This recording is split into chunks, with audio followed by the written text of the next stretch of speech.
اعوذ باللہ من الشیطان الرجیم بسم اللہ الرحمن الرحیم وَلَقَدْ قَالَ لَهُمْ هَارُونُ مِنْ قَبْلِ يَا قَوْمِ إِنَّمَا فُتِنْتُمْ بِهِ۔ پیچھے گزرا کہ جب موسیٰ علیہ السلام کوہ طور پر گئے تورات لینے تو پیچھے بنی اسرائیل کو سامری نے بہکایا اور ان کو بچڑے کی پوجا میں اور پرستش میں لگا دیا۔ تو آگے فرماتے ہیں کہ ہارون علیہ السلام کو موسیٰ علیہ السلام بنی اسرائیل میں چھوڑ گئے تھے، تو انہوں نے بنی اسرائیل کو سمجھایا بھی کہ اے میری قوم، تم کو آزمائش میں ڈالا گیا ہے، تم آزمائش میں پڑ گئے ہو، تم فتنے میں پڑ گئے ہو، کفر میں پڑ گئے ہو۔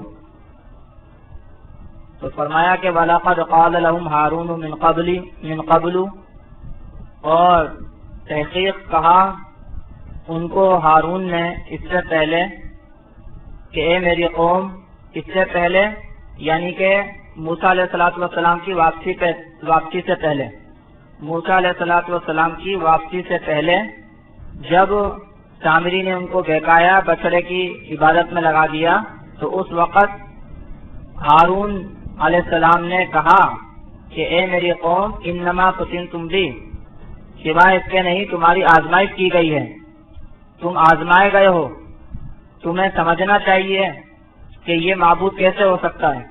وَإِنَّ رَبَّكُمُ الرَّحْمَنُ، اور تحقیق تمہارا رب رحمان ہے، تمہارا رب تو وہ ہے جس نے تمہارے اوپر بہت ساری مہربانیاں کی، تمہارا رب تو وہ ہے جس نے تمہارے اوپر بے حد مہربانیاں کی، تم کو بنی اسرائیل سے تم کو فرعون اور فرعون کے لشکر سے نجات عطا فرمائی۔ تو بتاؤ کہ یہ جو بچڑا تم نے بنا رکھا ہے، جس کو تم نے معبود بنا رکھا ہے، کیا اس نے تمہارے اوپر کوئی مہربانی کی ہے؟ تمہارا رب، تمہارا پروردگار، تمہارا پالنے والا تو وہ ہے جس نے تمہارے اوپر مہربانیاں کی ہیں بہت۔ یہ جو بچڑا تم نے بنایا ہے، جس کی پرستش میں تم لگے ہو، اس نے کوئی مہربانی کی ہے تمہارے اوپر؟ اس نے کوئی رحمت کی ہے تمہارے اوپر؟ اس نے تمہیں کوئی فائدہ پہنچایا ہے کیا؟ وَإِنَّ رَبَّكُمُ الرَّحْمَنُ، اور تحقیق تمہارا پروردگار رحمان ہے، بے حد مہربان ہے۔ فَاتَّبِعُونِي، بس میری تابع داری کرو، میری راہ پر چلو۔ وَأَطِيعُوا أَمْرِي، اور میرا کہا مانو، میرا حکم مانو۔ جو میری راہ ہے، میری راہ یہ ہے کہ میں بچڑے کو معبود نہیں بناتا، میں ایک رب جو رحمان ہے اس کی پرستش کرتا ہوں، یہ میری راہ ہے۔ اور میرا حکم یہ ہے کہ اس کی پرستش مت کرو، بچڑے کی پرستش مت کرو، رحمان کی پرستش کرو۔ تو میرا حکم مانو، میری راہ پہ چلو۔ فَاتَّبِعُونِی، بس میری تابع داری کرو۔ وَأَطِیعُوا أَمْرِی، اور میرا حکم مانو۔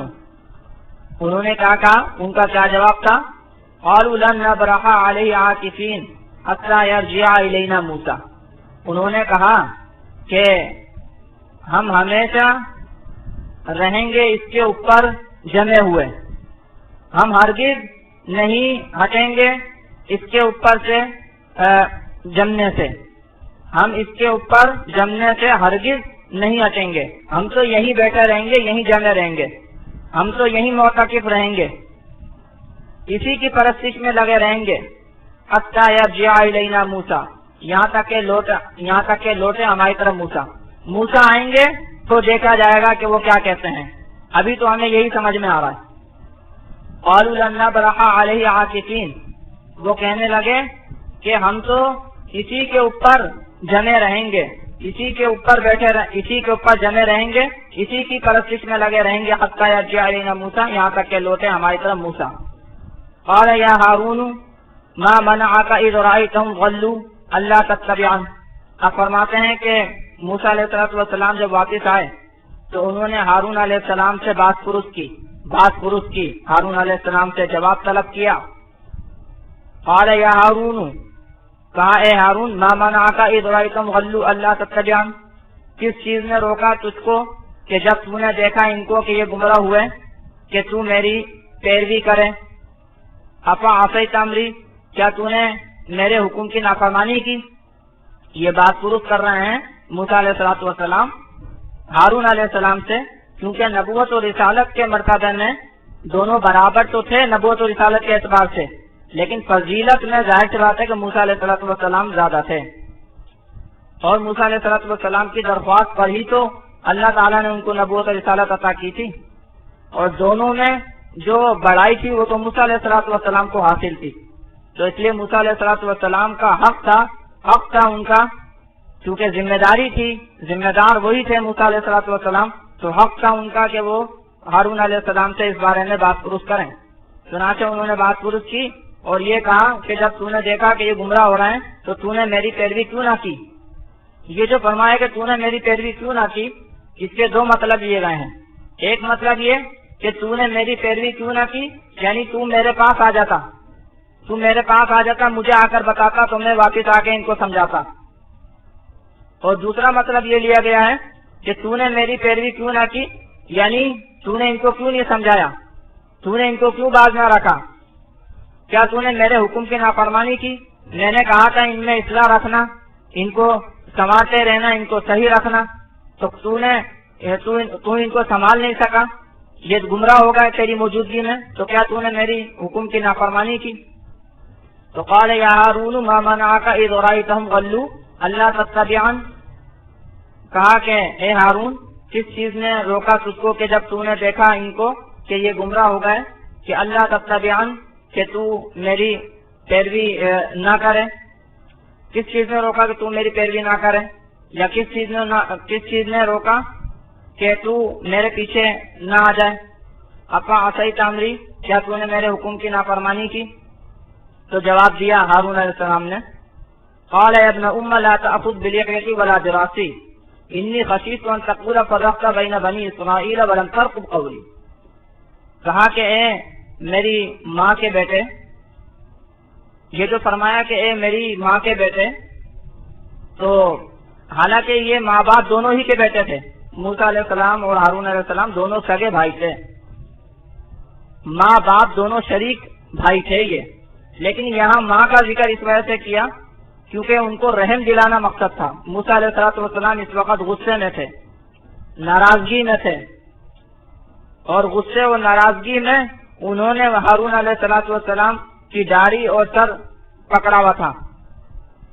یہ جو انہوں نے داڑھی اور سر پکڑا ہوا تھا، تو اس کی ایک وجہ مفسرین نے لکھی ہے کہ شفقت سے پکڑا ہوا تھا، لیکن زیادہ تر مفسرین نے یہ وجہ لکھی ہے کہ یہ غصے میں پکڑا ہوا تھا، اور غصے میں بھی غصے کی جو وجہ تھی وہ یہی تھی کہ موسیٰ علیہ السلام کے خیال میں ہارون علیہ السلام نے اپنی ذمہ داری پوری نہیں کی، اور جیسے میں نے بھی بتایا کہ موسیٰ علیہ السلام ذمہ دار تھے، اس لیے ان کو حق حاصل تھا کہ وہ ہارون علیہ السلام سے بات پرس کرتے، اور گویا یہ ایک ادب کے طور پر تھا اور تھوڑی سی سزا کے طور پر تھا، اور بڑے کو یہ حق حاصل ہے، ذمہ دار کو یہ حق حاصل ہے کہ وہ چھوٹے سے بات پرس کرے، اور کچھ ادب اور کچھ سزا اس کو اگر وہ مناسب سمجھتا ہے تو دینے کا اختیار ہے اس کو۔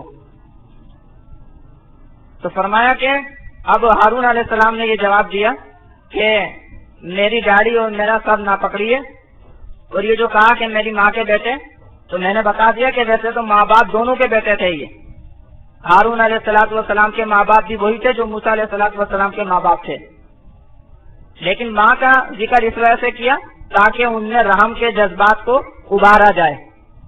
ماں میں رحم ہوتا ہے تو ماں کا ذکر کر کے جو ہے وہ رحم کے جذبات کو ابھارنا مقصد تھا، غصے کو ٹھنڈا کرنا مقصد تھا۔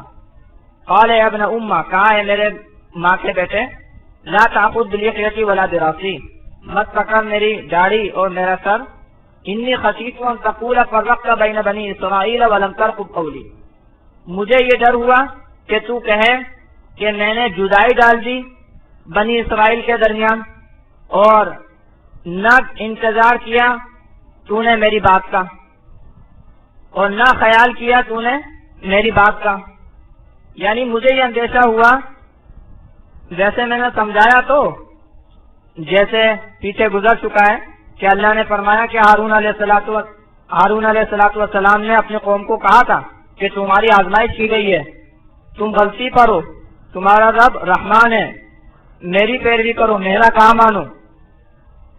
تو یہ ویسے تو سمجھایا تھا انہوں نے، لیکن ایسا نہیں کیا کہ اپنے حامیوں کو لے کر اپنے مخالفوں سے لڑنے لگ جاتے، یا اپنے حامیوں کو لے کر موسیٰ علیہ السلام کے پاس طور میں چلے جاتے. کیوں؟ کیونکہ وہ کہہ رہے ہیں کہ مجھے یہ ڈر ہوا کہ کہیں تفرقہ نہیں پڑ جائے بنی اسرائیل میں، بنی اسرائیل میں دو گروہ نہیں ہو جائیں، اور پھر تم یہ کہو کہ تم نے تو بنی اسرائیل میں تفرقہ ڈال دیا، بنی اسرائیل میں جدائی ڈال دی، بنی اسرائیل میں تقسیم پیدا کر دی. اس لیے میں نے یہی بات بہتر سمجھی کہ تمہارا انتظار کیا جائے. تو بہرحال ہارون علیہ السلام بھی اپنی جگہ اپنی سوچ کے اعتبار سے صحیح تھے، اور موسیٰ علیہ السلام بھی اپنے غصے کے اعتبار سے اور بات پرس کے اعتبار سے صحیح تھے. تو ہارون علیہ السلام نے یہ جواب دیا، انی خشیت ان تقول فرقت بین بنی اسرائیل، مجھے یہ خدشہ ہوا کہ تو یہ کہے کہ تو نے تفرقہ ڈال دیا، تو نے جدائی ڈال دی بنی اسرائیل کے درمیان، ولم ترقب قولی، اور تو نے میری بات کا لحاظ نہیں کیا.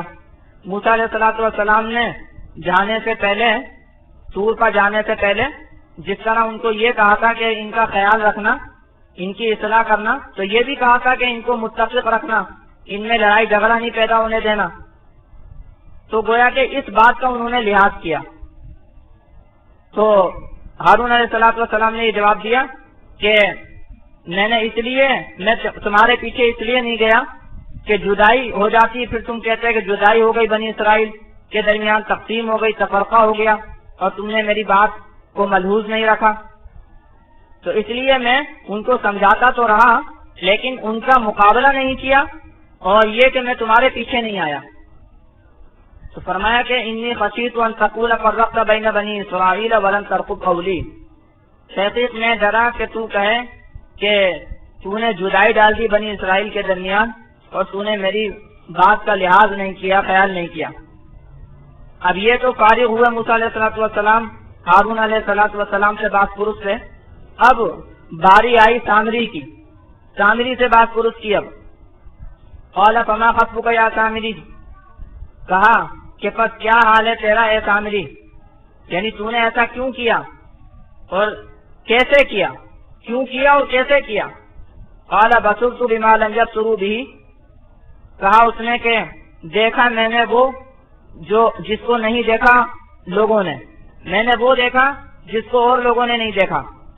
فقبضت قبضة من اثر الرسول، تب میں نے ایک مٹھی بھر لی بھیجے ہوئے کے نشان سے، بھیجے ہوئے کے قدم کے نشان سے میں نے ایک مٹھی بھر لی.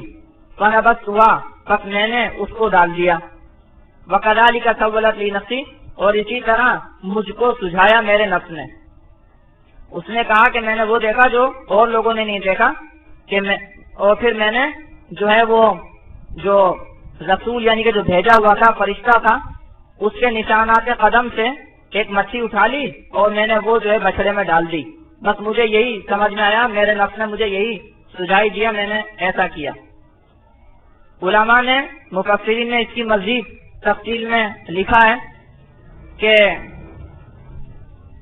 سامری نے جبریل علیہ السلام کو دیکھا اور ان کے گھوڑے کے جو نشانات قدم تھے وہاں سے مٹھی اٹھا لی، اور پھر وہ جو بچڑا بنایا تھا سونے کا اس کے منہ میں ڈال دی، اور اس سے پھر جو ہے وہ اس میں کچھ اثر پیدا ہوا اور آواز اس میں آنے لگی.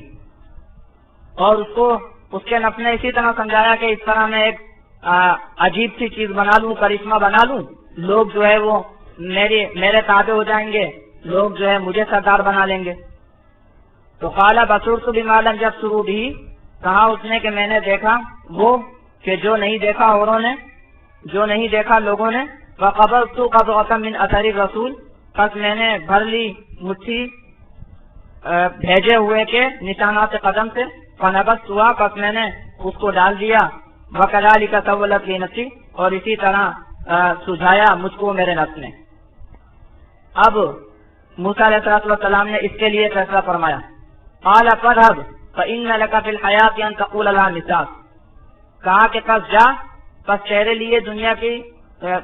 لیے دنیا میں یہ ہے کہ تو کہے کہ ہاتھ نہیں لگانا، یہ موسیٰ علیہ السلام نے اس کے لیے یہ حکم فرمایا کہ تو دنیا کی زندگانی میں اپنی موت تک یہ کہتا رہے گا کہ مجھ کو ہاتھ مت لگانا. علماء نے لکھا ہے, مفسرین نے لکھا ہے, اللہ نے اس کو ایسی بیماری لگا دی کہ جو اس کو چھوتا تھا اس کو جو ہے نا وہ پریشانی ہوتی تھی, الجھن ہوتی تھی اور گرمی لگتی تھی اس کو. بعضوں نے کہا کہ اس کو سخت تکلیف ہوتی تھی, جسم اس کا جو ہے نا وہ گلتا تھا, سڑتا تھا. بہرحال اس طرح کی بیماری لگا دی کہ لوگ اس سے دور رہیں, بلکہ وہ خود لوگوں کو جو ہے نا وہ دور رہنے کی تلقین کرتا تھا, خود لوگوں سے بھاگتا تھا, اور پھر اسی طرح اس کی موت ہو گئی. اللہ نے اس کو ایسی سزا دی کہ جیسا اس نے کیا تھا. اس نے بچڑے کو معبود اس لیے بنایا تھا, بچڑے کے گرد تماشا اس لیے اکٹھا کیا تھا تاکہ لوگ میرے قریب ہو جائیں, تاکہ لوگ مجھے اپنا سردار بنا لیں. اللہ نے بھی اس کو ایسی سزا دی کہ اس کو تنہا کر دیا, اور وہ خود لوگوں کو یہ کہنے پر مجبور ہو گیا کہ مجھ سے دور رہو, مجھ کو ہاتھ مت لگانا. قال فاذهب, کہا موسیٰ نے کہ پس جا, فإن لك في الحياة أن تقول لا مساس, پس تیرے لیے ہے دنیا میں کہ تو کہے کہ ہاتھ نہیں لگانا. وإن لك موعدا لن تخلفه, اور تیرے لیے ایک وعدے کی جگہ ہے کہ ہرگز نہ پیچھے چھوڑا جائے گا اس سے. یہ تو دنیا میں تجھے سزا ملے گی, آخرت میں بھی تیرے لیے ایک وعدہ ہے جس سے تو ہرگز پیچھے نہیں چھوڑا جائے گا. آخرت کا جو وعدہ ہے وہ بھی پورا ہو کر رہے گا, آخرت میں جو تیرے لیے عذاب ہے وہ بھی پورا ہو کر رہے گا. وَإِنَّ لَكَ مَوْعِدًا لَن تُخْلَفَ, اور تیرے لیے ایک وعدے کی جگہ ہے, ہرگز نہ پیچھے جوڑا جائے گا تو اس کے. وَانظُرْ إِلَىٰ إِلَٰهِكَ الَّذِي ظَلْتَ عَلَيْهِ عَاكِفًا, اب آگے وہ جو بچڑا بنایا تھا اس کے متعلق حکم فرماتے ہیں. وَانظُرْ إِلَىٰ إِلَٰهِكَ الَّذِي ظَلْتَ عَلَيْهِ عَاكِفًا, اور دیکھ اپنے معبود کی طرف کہ جس پر تو ہو گیا تھا بیٹھا ہوا, جس پر تو جم کر بیٹھ گیا تھا, جس کا تو پجاری بن گیا تھا, اس کا ہم کیا اثر کرتے ہیں. وَانظُرْ إِلَىٰ إِلَٰهِكَ الَّذِي ظَلْتَ عَلَيْهِ عَاكِفًا, اور دیکھ اپنے معبود کی طرف کہ جس پر تو ہو گیا تھا معتکف, جس پر تو جم کر بیٹھ گیا تھا. لَنُحَرِّقَنَّهُ, ہم جلائیں گے اس کو ضرور. ثُمَّ لَنَنسِفَنَّهُ فِي الْيَمِّ نَسْفًا, پھر ہم اس کو ضرور اڑا دیں گے دریا میں, خوب اڑانا, اچھی طرح بکھیر دیں گے, اڑا دیں گے اس کو دریا میں. یہ یعنی ظاہر کر دیں گے, واضح کر دیں گے کہ تم جس کو پوج رہے تھے اس کی یہ حقیقت ہے, نہ خود کو بچا سکتا ہے نہ دوسرے کو بچا سکتا ہے, نہ اپنے نفع نقصان کا مالک نہ دوسرے کے نفع نقصان کا مالک. وَانظُرْ إِلَىٰ إِلَٰهِكَ الَّذِي ظَلْتَ عَلَيْهِ عَاكِفًا, اور دیکھ اپنے معبود کو جس پر تو جمع ہوا بیٹھا ہوا تھا. لَنُحَرِّقَنَّهُ, ہم ضرور جلائیں گے اس کو.